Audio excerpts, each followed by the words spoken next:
David, thank you. Nasty winter weather and colder climates can bring challenges. However, for folks who use wheelchairs, just trying to navigate outside can be perilous if the sidewalks aren't cleared. It's been 13 years this month since 20-year-old John Kennedy was the victim of a deadly hit-and-run crash in Green Bay. When a sidewalk is not clear, Kennedy drove his wheelchair into the street. He was hit by a driver who stopped briefly but then took off.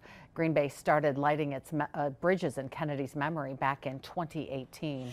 Tonight, Samantha Cavalli learned what we can all do to help everyone get around safely after it snows. The Winnebago County Aging and Disability Resource Center reminding property owners to shovel their sidewalks, as this is one of the only ways for those in wheelchairs able to get around. Unlike a vehicle, a wheelchair doesn't have special tires or tread to get through these difficult conditions. Winnebago County ADRC Director Beth Roberts says getting stuck in the snow is one of the challenges. Another is people with mobility issues feeling socially isolated, not being able to get out for their basic needs. You can imagine if you go out and you're halfway to your location and now you've got a half a block that's not shoveled, you basically have to turn around.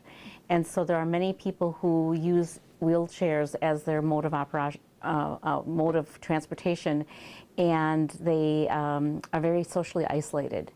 Roberts reminds Oshkosh residents that they have 24 hours after the last snowfall to shovel their sidewalks. Check your municipalities, as those times may differ. Reporting in Oshkosh, Samantha Cavalli, Action 2 News.